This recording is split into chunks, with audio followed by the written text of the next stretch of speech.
ఆ బాలికకు 10 ఏళ్లు. ఆమె ఇంటి పక్కనే ఉంటున్నాడు 10వ తరగతి చదువుతున్న బాలుడు. కొన్నాళ్ల క్రితం బాలిక బర్త్డే వేడుకలకు వెళ్లి కేక్ తినిపించాడు. హ్యాపీ బర్త్డే అంటూ విషెస్ కూడా చెప్పాడు.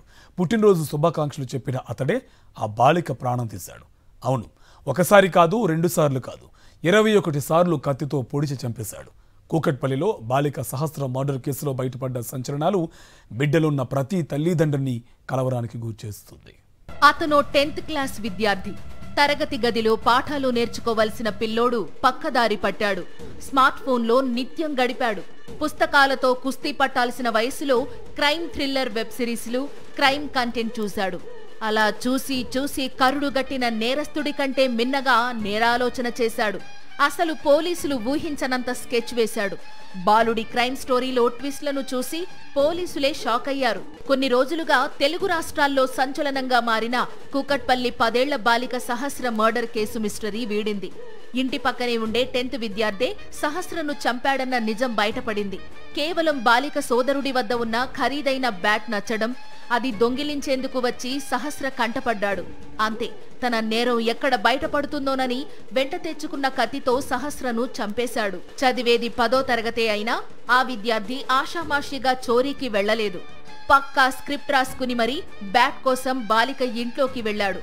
మొదట ఇంట్లోకి వెళ్లాలి, గ్యాస్ ఉన్న చోటుకు చేరాలి, గ్యాస్ పైపును కట్ చెయ్యాలి, తరువాత మనీ తీసుకుని లాక్ చెయ్యాలి, గ్యాస్ లీక్ చేసి బయటకు రావాలి, ఇంటి బయట తాళం వేసి బయటపడాలి. చివరగా మిషన్ డన్ అంటూ బాలుడు స్వయంగా స్క్రిప్ట్ రాసుకుని మరీ బాలిక ఇంట్లోకి వచ్చాడు. సహస్ర సోదరుడి వద్ద ఖరీదైన బ్యాట్ ను చూసిన బాలుడు అలాంటిదే కావాలనుకున్నాడు. అంత ధర పెట్టి తల్లిదండ్రులు కొనివ్వరని డిసైడ్ అయిన బాలుడు ఎలాగైనా ఆ బ్యాట్ ను కొట్టేయాలని టార్గెట్ పెట్టుకున్నాడు. దానికోసం నెల రోజుల క్రితమే ప్లాన్ చేశాడు. సహస్ర ఇంటికి వెళ్లిన బాలుడు బ్యాట్ చోరీ చేసుకుని వస్తుంటే సహస్ర చూసింది. వెంటనే దొంగ దొంగ అని అరిచింది.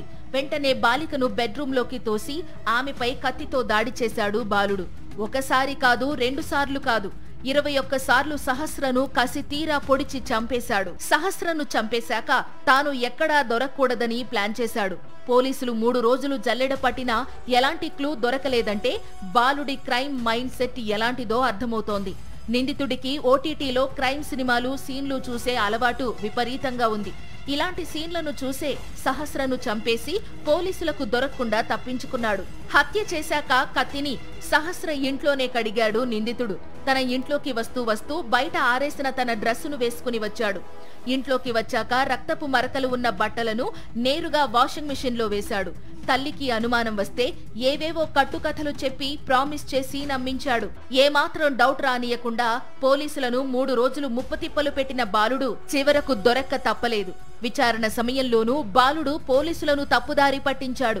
మొదట బాలిక అరుపులు వినిపించాయని చెప్పాడు. పోలీసులు తమదైన శైలిలో విచారించడంతో చేసిన నేరాన్ని ఒప్పుకోక తప్పలేదు. సహస్ర మర్డర్ కేసు అత్యంత టిపికల్ కేసని స్వయంగా పోలీసులు చెప్పారంటే బాలుడి క్రిమినల్ మైండ్ సెట్ ఎలాంటిదో అర్థం చేసుకోవచ్చు. ఇప్పుడు టెక్నికల్ ఎవిడెన్స్ లేకపోతే పోలీస్ ఏం చేయలేదు. ఇది typical case where there was no technical evidence except the fact that ఆ ఇల్లుకి ఎవరు వెళ్ళలేదు, అది తప్ప ఇంకేం టెక్నికల్ ఎవిడెన్స్ లేదు. So it was very painstaking regular detective work అంటాం కదా, ఇన్వెస్టిగేషన్ వర్క్. అదే repeated same thing going over at the same thing again and again చేసి అది బ్రేక్ త్రూ వచ్చింది. సో ఇమ్మీడియట్లీ మీకు ఎన్ని క్వశ్చన్స్ వచ్చినాయి, మాకు దానికంటే ఎక్కువ క్వశ్చన్స్ ఆ ఫస్ట్ డే వచ్చినాయి. బట్ ఆ క్వశ్చన్స్కి ఆన్సర్స్ ఇంత ఇమ్మీడియట్లీ ఏం రాలేదు. మీరు కూడా ఇప్పుడు చూస్తున్నారు, రీజన్ చూస్తే అలాంటి రీజన్ ఎవరికి స్ట్రైక్ కాదు, ఇలాంటి రీజన్ ఉండొచ్చని. బట్ ఇలాంటి కూడా రీజన్స్ ఉంటాయి అండ్ ఇలాంటి కూడా ఇన్సిడెంట్స్ జరుగుతాయి. సహస్రను హత్య చేశాక నిందితుడిలో ఏమాత్రం భయం కనిపించలేదు. పైగా ఏమీ తెలియనట్టు సహస్ర సోదరుడినే ఓదార్చాడు. కుమార్తెను చంపిన బాలుడు పక్కా పథకం ప్రకారమే చేశాడని, అతడు భూమి మీద ఉండకూడదంటున్నారు సహస్ర తల్లిదండ్రులు. మా పాపని చంపిండు, న్యాయం జరగాలి నాకు. పాపని చంపిండు వాడు మాత్రం ఉండదు. ప్రాణానికి ప్రాణం కావాలి. వాడు మాత్రం బాలుడని గుర్తించకండి. ప్రభుత్వానికి చెప్తున్నా, మీకు చెప్తున్నా, చట్టానికి చెప్తున్నా. వాడు మాత్రం బాలుడు కాదు. తల్లిదండ్రులు కూడా శిక్షించాలి. తల్లిదండ్రుల ప్రేమ ఉంది. వాళ్ళ తండ్రి ఇంతవరకు మా తండ్రి ముఖం చూడలేదు. నేను ఇన్ని 3 years నుంచి ఉంటున్నా అక్కడ. తండ్రి ముఖం చూడలేదు. తండ్రి ఎవడో కూడా నాకు తెలియదు. వాడు మొత్తానికి పక్కింటి కుర్రాడే సహస్రను చంపేశాడు. వయస్సు 15 ఏళ్లే అయినప్పటికీ హత్య చేయడంలో, ఆ తరువాత పోలీసుల విచారణలో అతడు క్రిమినల్ ఇంటెలిజెంట్ లా వ్యవహరించిన తీరు ఇప్పుడు అందరినీ ఆందోళనకు గురిచేస్తోంది. అప్పట్లో ఇంత టెక్నాలజీ లేదు, మొబైల్ ఫోన్స్ లేవు, ఇట్లాంటి వైలెంట్ వెబ్ సిరీస్ కానీ లేకపోతే ఎటువంటి క్రైమ్ రిలేటెడ్వి లేవన్నమాట. మనకు జనరేషన్స్ మారుతున్న కొద్దీ యాక్సెసిబిలిటీ ఎక్కువైపోయింది. అంటే ఫోన్లో ఒక టెలిగ్రామ్ యాప్ ఓపెన్ చేసినాక డౌన్లోడ్ చేసుకొని చూస్తున్నారు, లేకపోతే నెట్ఫ్లిక్స్ సబ్స్క్రిప్షన్ తీసుకొని చూస్తున్నారు. ఇట్లా వివిధ రకాలుగా ఎట్లా అంటే చెడిపోవాలో అన్ని రకాలుగా చెడిపోతున్నారు. సో ఇట్లాంటి బిహేవియర్ అనేది పేరెంట్సే రైట్ పీపుల్ గుర్తించడానికి. ఒకవేళ పేరెంట్స్ ఐడెంటిఫై చేయలేకపోతే మనము ఆ రెడ్ ఫ్లాగ్స్ని మనం ఎప్పటికీ గుర్తించలేకపోవచ్చు. ఈ ఘటనతో ఎవరిని నమ్మాలో ఎవరిని నమ్మకూడదో తెలియడం లేదంటున్నారు పేరెంట్స్. పిల్లలను స్కూల్ కనో, ఆడుకునేందుకనో, లేదంటే మరో పనికనో బయటకు పంపించాలంటేనే భయపడాల్సిన పరిస్థితి నెలకొంది.